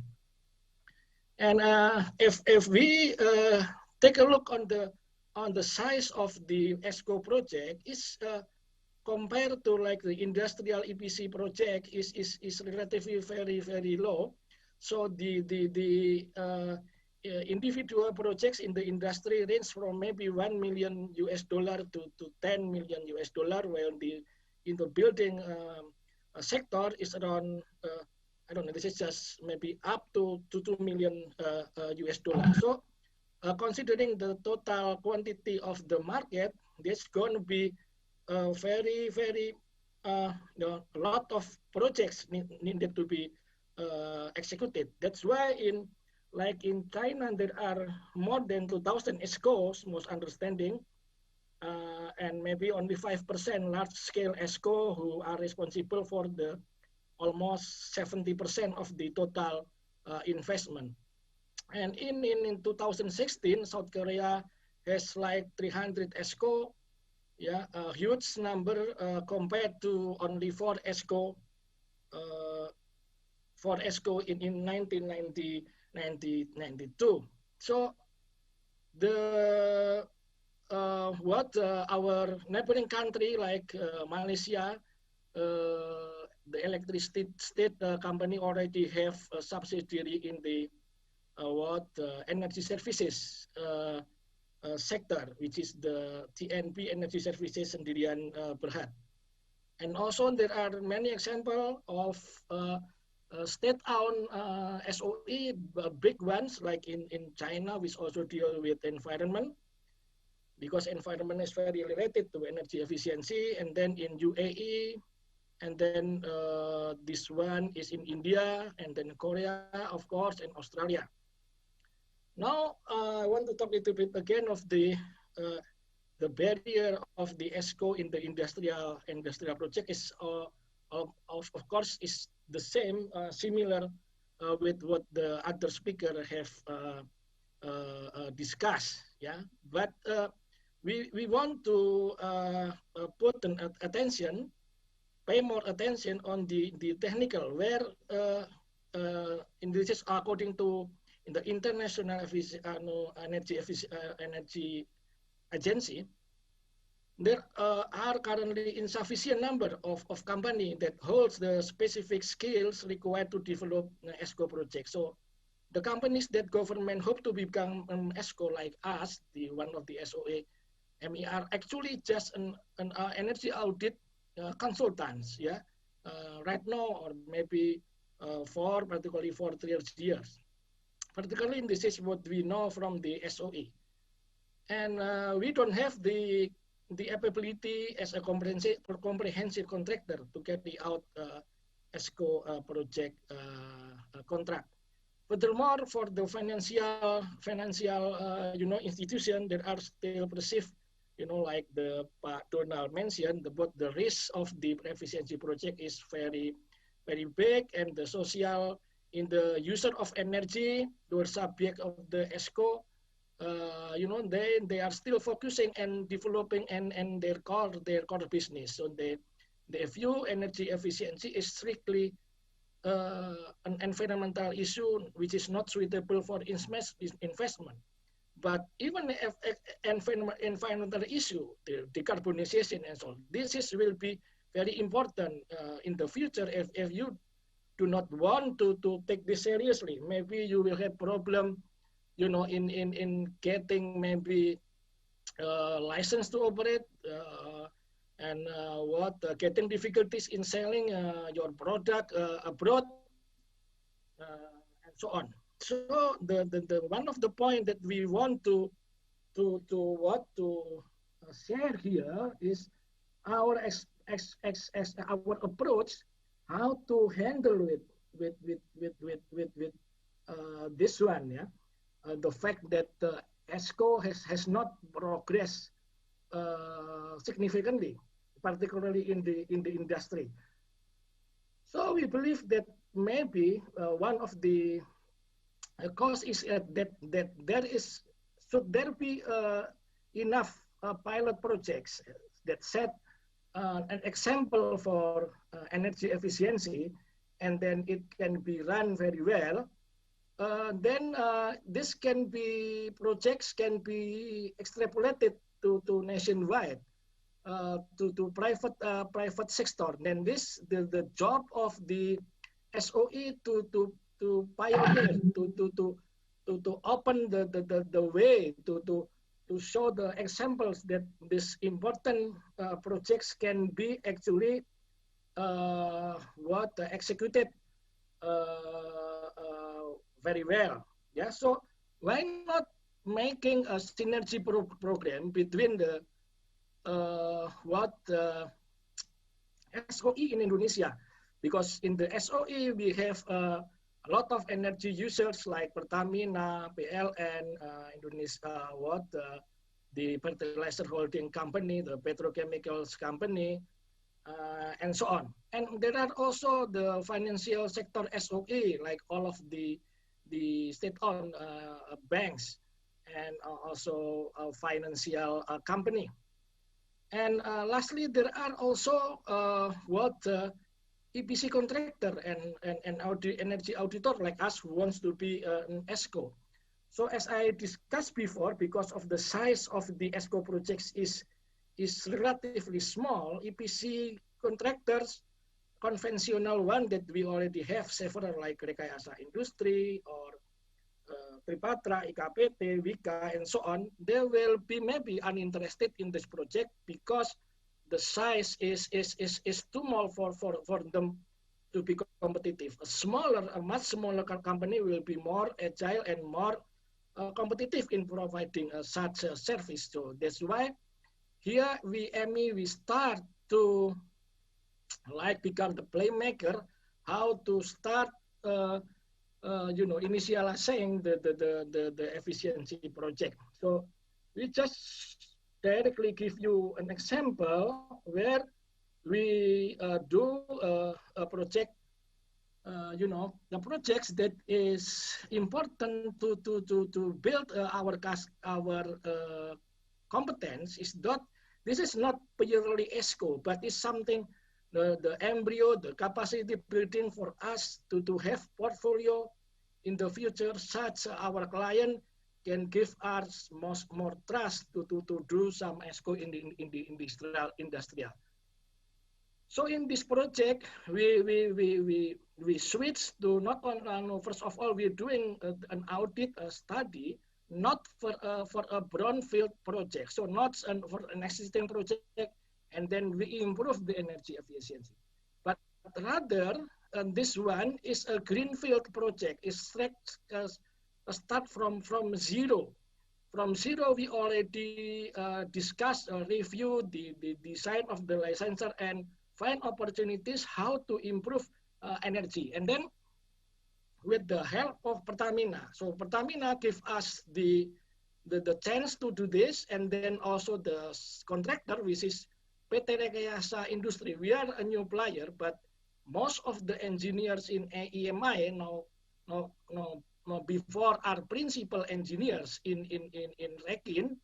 So it is possible for them to trust us and give us the opportunity to build our energy efficient plan. So this one is actually waste, sulfate containing waste that are resulted from a gas processing facility in Jawa Timur called the Jambaran Tiung Biru project, which treats 18 cubic meters per hour of sulfate containing wastewater. So even though the flow is very small, but the total project is quite considerable, which is for the engineering, design, and supply of equipment only and commissioning. So we thought piping, we thought civil work, and supply of instruments is already cost about $9 million US. So for 140 billion rupiah, which is of course very large to compare EMI previous project. So this design is modification of the original proposal, whereby using this design we can save the 40% of electricity budget by using in principle waste heat. So we utilize the waste heat in the form of the excess steam.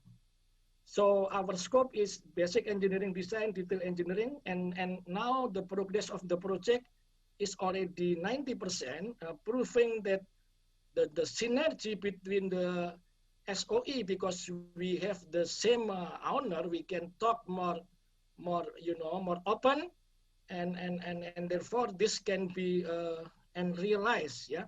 And the technology actually we developed with the Bandung Institute of the Technology, the Chemical Engineering Department, with Professor Chandra Setiadi. And we are supported by many partners, worldwide vendors like Alfa, Sundyne, but the basic engineering we did.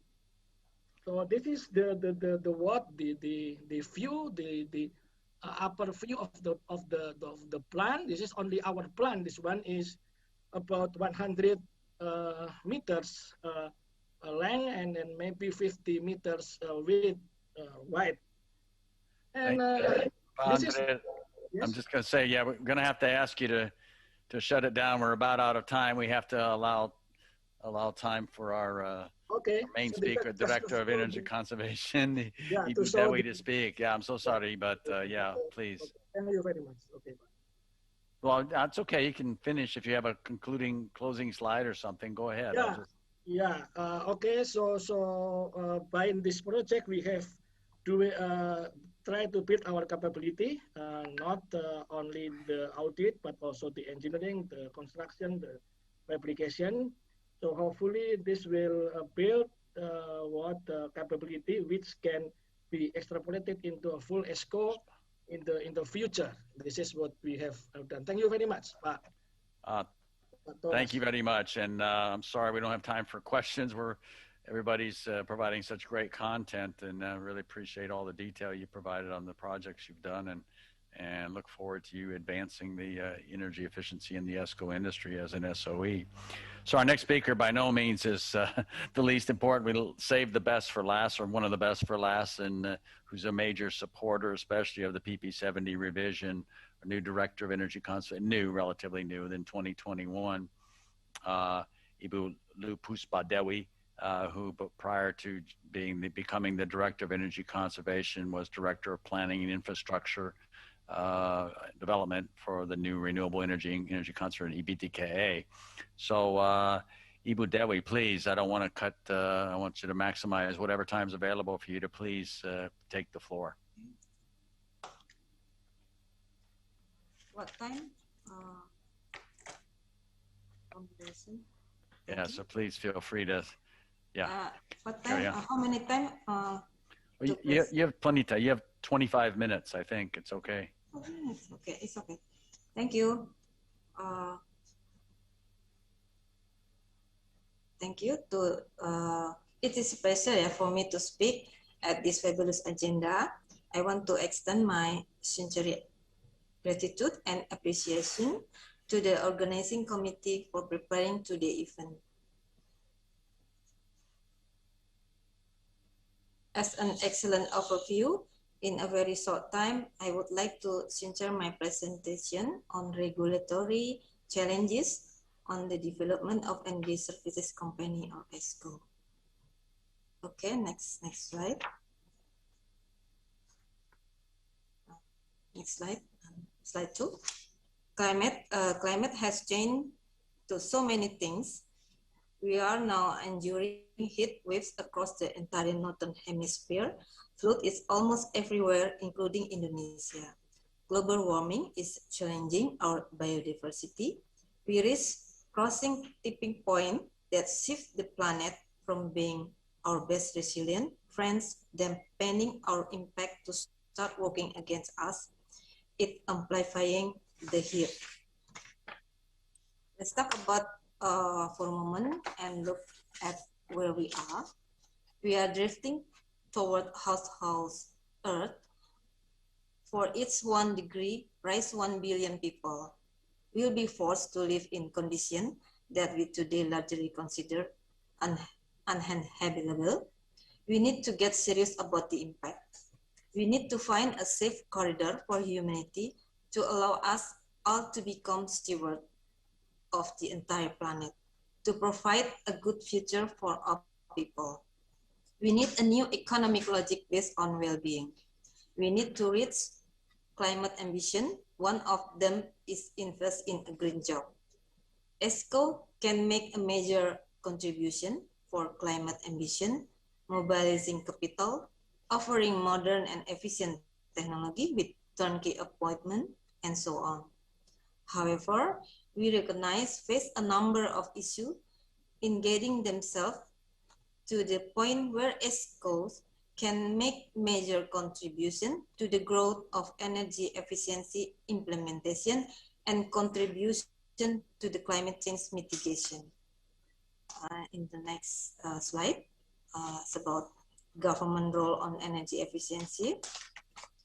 There is a major role for a government in promoting energy efficiency, developing the appropriate policy and program, define and establish cooperation and standard, and stimulating market in the later part. I may point out here, government has already issued several drivers for energy efficiency, roll out a grow relapse of the opportunity of energy efficiency investment.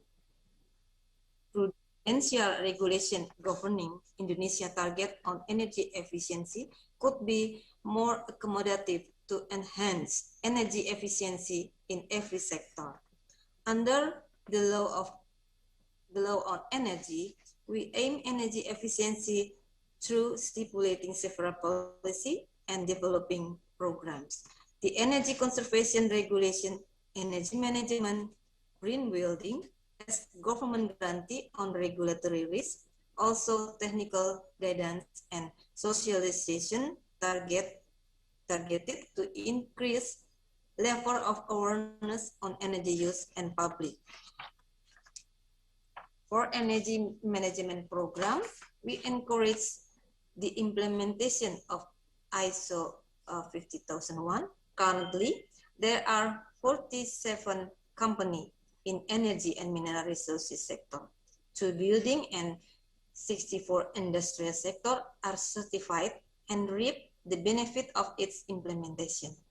The government also be a role model for energy efficiency on building sector. Selamat Bratanata building on DG and EEC has already certified for ISO 50001 in 2012 on 2020 as the first certified government building. We are also launched award of energy saving contest of all Ministry Energy and Mineral Research building and the nationally prestigious Subroto Award on energy efficiency on industry and building, giving benefit for the awardee of boosting their portfolio of environment value and also to promote the successful and energy efficiency implementation. We have also collaborated with donor agency and stakeholder relate to our effort to improve energy efficiency in technology and investment, review or scheme study, and technical assistance to accomplish evidence-based regulation. Work competency standard for energy auditor, energy manager, and also measurement and verification is also critical in our yard due to knowledge-based instrument of upscaling, efficiency energy implementation. We have also developed energy management standard and energy efficiency standard for building and guidance. To stimulate efficiency energy market, government alongside stakeholders have had several workshops on every aspect of efficiency energy, capacity building, and certification. Also develop pilot project to demonstrate successful application. Provenly will increase market confidence and create more attractive conditions for efficiency energy finance and investment. For the financial aspect to foster market, OJK has played a key role in mainstreaming sustainable finance in the country through a number of policy and measures. One of them is roadmap of sustainable finance. The roadmap focuses on building the sustainable finance ecosystem by strengthening the implementation of environmental, social, and governance risks and supporting innovation and development of financial services and products. The key item is to develop and grow the energy services markets. In doing that, we are eager to develop sustainable project development and commercial financing in the long term, and actually get the private sector, bank, and financial institution to come to the table and provide finance. The main challenge is in engaging public sector into the energy efficiency and to engage as close as possible in providing appropriate services to make energy efficiency happen. The sector that often creates a huge market, a big opportunity for energy service industry. Okay, let's in next slide about opportunities and barrier in the public sector. So what are the opportunities and barrier in the public sector? Well, we need to address that there are tremendous opportunities in the public sector for improving energy efficiency. Most public sector entities are limited financing issues. Their equipment is outdated and are not properly being maintained. And they need to figure out ways to prove their efficiency, but they do not have the technical expertise or the ability to make this happen, which is why I suppose overall plays on the sector needs implementation assistance. However, as we all know, there are a number of important barriers to expose. The road to success faces many barriers.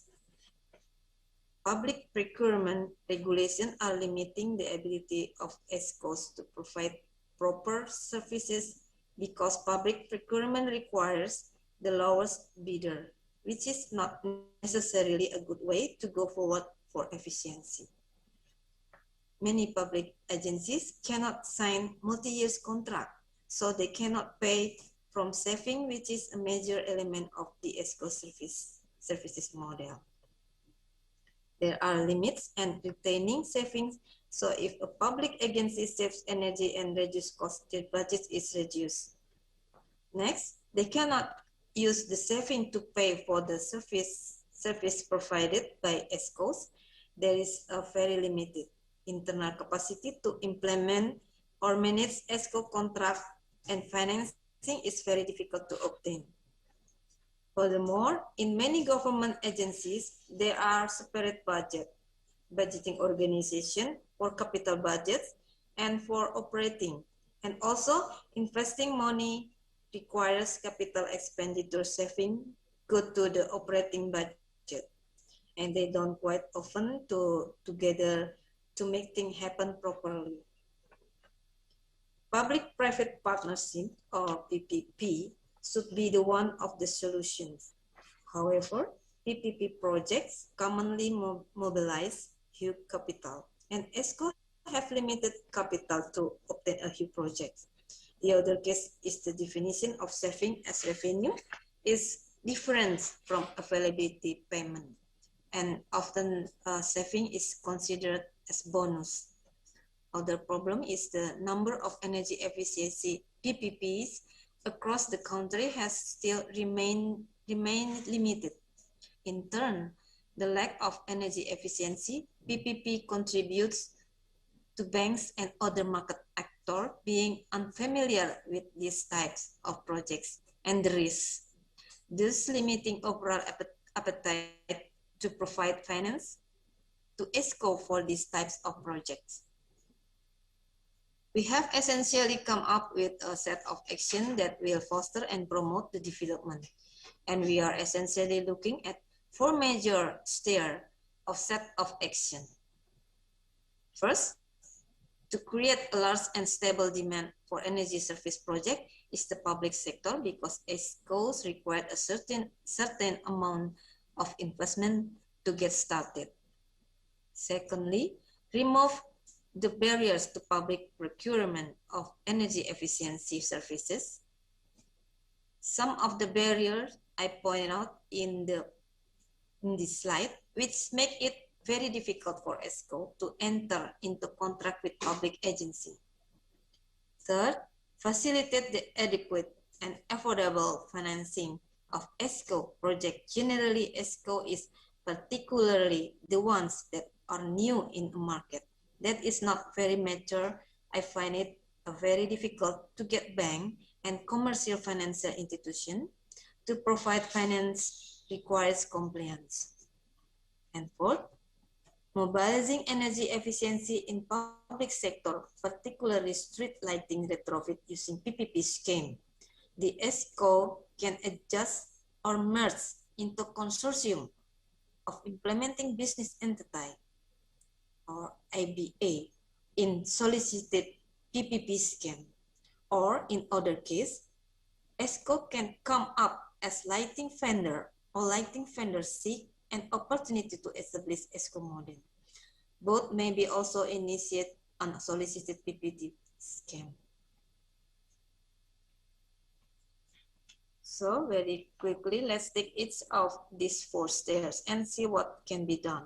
Because creating a demand for ESCO services, first step to enter the tier would be to increase the knowledge and awareness of ESCO model and energy efficiency opportunities in the public agencies.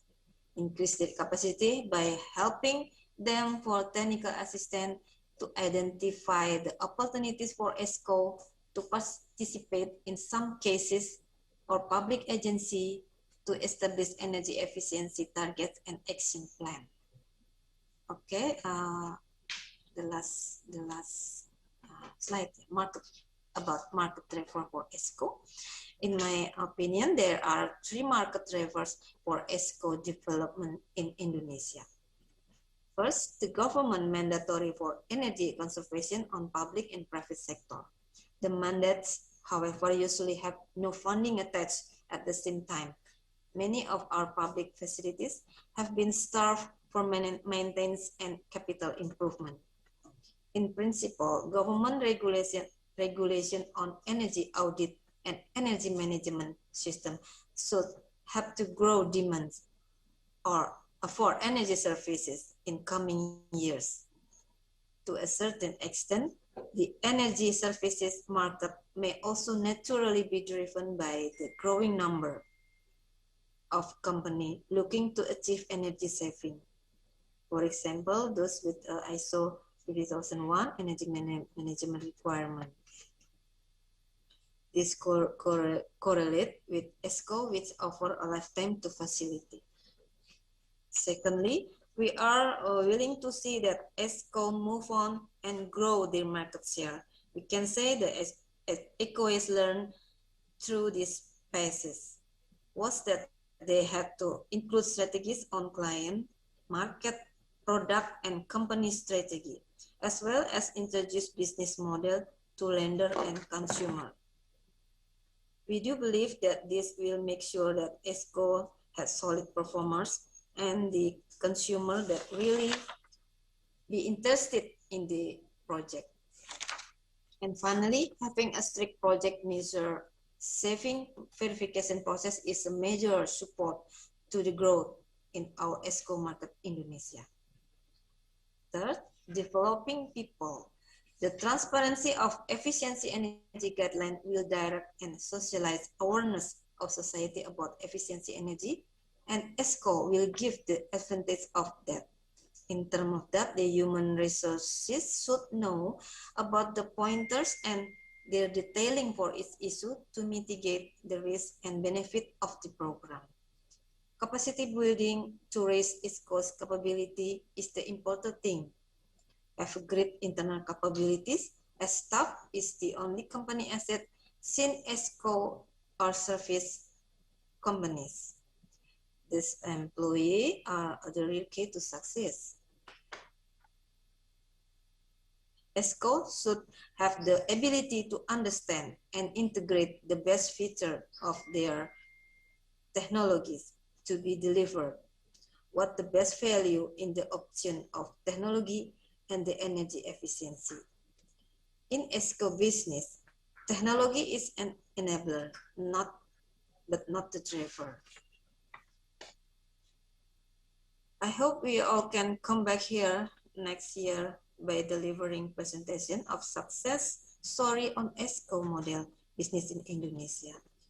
And of course, it will be possible by our cooperation and bunch of innovative ideas that come from our same perspective and on how we can develop the ESCO model as one of the solutions to the financing climate change mitigation.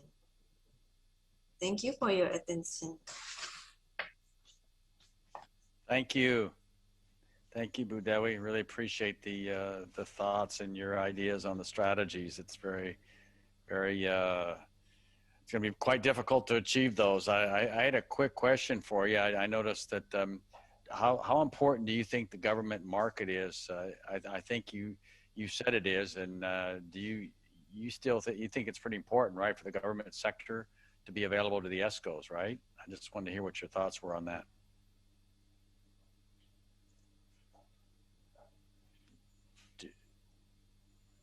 Can you repeat again your question? Yeah, I wanted to get your thoughts on if you feel, if you also still feel the government sector opening that up to the ESCO market is really critical in Indonesia. I mean, I feel that way, but what's your personal opinion if you feel that's just a critical step for opening up the market? Okay, thank you for your question. It's a good question. I speak in bahasa, right? Sure. Oke, menurut saya government ya, pemerintah ya sudah membuka demand yang luas ya terkait dengan market untuk ESCO. Seperti ke depan kita sudah memberi ruang bahwa kewajiban industri dan juga ke depan bahwa pemerintah daerah regional yang di mana di Indonesia memiliki banyak pemerintah daerah ya itu mewajibkan salah satunya menaikkan juga standar atau pelaporan, misalnya mereka wajib melapor dengan kriteria pengguna energi yang semakin dibatasi semakin kecil gitu ya, sehingga akan semakin banyak yang wajib untuk menerapkan efisiensi energi. Saya rasa pemerintah sudah membuka ruang untuk demand-nya. Nah, tinggal bagaimana ESCO ya. ESCO seperti yang tadi saya sampaikan bahwa ESCO di sini memang harus mempunyai strategi ya. Strategi untuk menangkap bahwa sebetulnya demand itu sangat banyak gitu ya, sangat banyak dan besar. Nah, di sini tantangannya adalah dari ESCO sendiri seperti itu. Kalau seperti tadi saya sampaikan di paparan ya, kan ada public sector ya. Nah, dalam public sector itu memang ada sedikit penjelasan ya, bukan penjelasan, mungkin sedikit pengaturan di dalam RPP yang akan direvisi ini PP 70. Namun secara umum bahwa strategi dari ESCO sendiri ya untuk berkembang itu tentunya sangat diperlukan ya, mengingat pemerintah telah menyiapkan ruang demand yang sangat besar untuk lahan efisiensi energi ini. Mungkin itu Pak Tom. Great, thank you. So I didn't see any other Q&As beyond one that was asked before. So does anybody have any questions? I'll open the floor to others. We have just a few minutes, 5 minutes. If anybody has a question.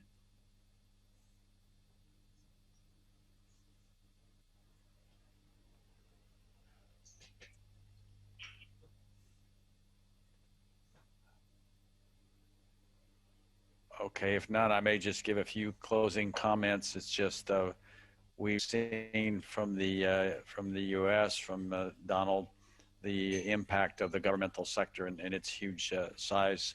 And they have a market they call in the U.S. called the MUSH market. That's municipalities, universities, schools, and hospitals. And that's been a dominant market that for ESCOs to grow. And that's within the various, those are local governments, essentially. That's in addition to the federal government. I've also was in China for 3 years, and their government market has, I mean, it's driven by government policy.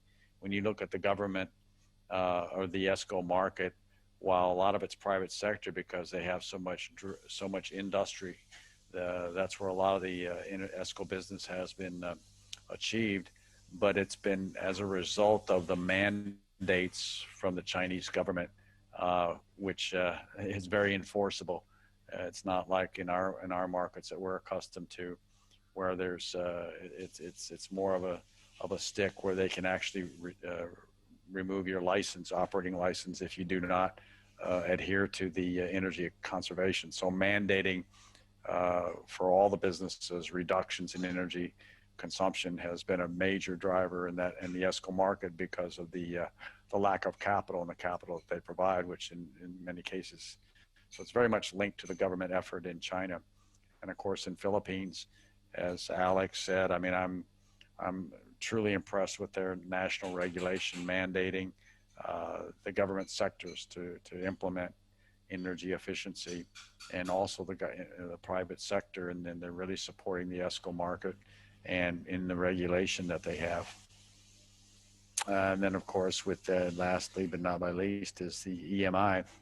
Pretty excited by the focus you have on going after the industrial sector, understanding like I do that it has tremendous opportunities, much larger projects, the scale is much larger, but on the other hand, the challenge is much greater in my opinion versus getting a global governmental demand, because you have to go sell each owner of the business on the merits of the energy efficiency project, and for the reasons I said, it can be challenging. So are there any other comments or closing feedback from any of the other speakers? Want to jump in with a closing remark? We've got about 1 or 2 more minutes. Please feel free. I'd like to jump in. This is Alex. Sure. Yeah, just complementing what you have said earlier, I think China and the US have grown to be the largest ESCO markets in the world. It was previously the US and then China overtaken it. But why have US and China ESCO markets become the top 2 ESCO markets in the world? It's because government fed them work. It's because government That's right. policy incentivized. It's because government gave business or mandated many of the enterprises to use their services. So it's an inspiration to many Asian markets. It's been an inspiration to the Philippine ESCO market. I mean, we probably will not go to the extreme of the US ESCO market, where 95% is fed by federal MUSH, municipal and defense contracts, right? But it provides an inspiration that if we are to grow an ESCO market, then the government has to be a buyer of ESCO services. The government has to procure, the government has to enable, the government has to de-risk, the government has to incentivize all energy efficiency projects flowing through the ESCO model. And last but not least, true to the mission of the global ESCO network, we hope that more Asian countries, I'm still hoping the Philippines would be one of them. I'm hoping that Indonesia could be one of them, or Malaysia, or part of the Asia Pacific, that we somehow incorporate an Esco intervention in the national determined contributions under the Paris Climate Agreement for your respective countries. So I close with that message. Great aspirations.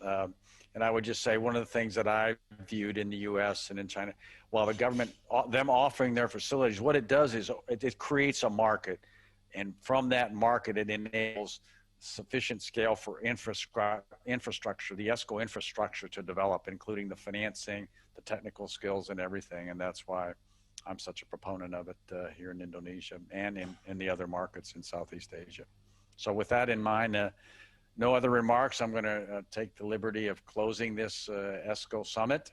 And I want to thank the speakers very much for your time and all the participants. I really appreciate the support of IBTKA, Dadan, and Ibu Dewi. Really thank you so much for your participation.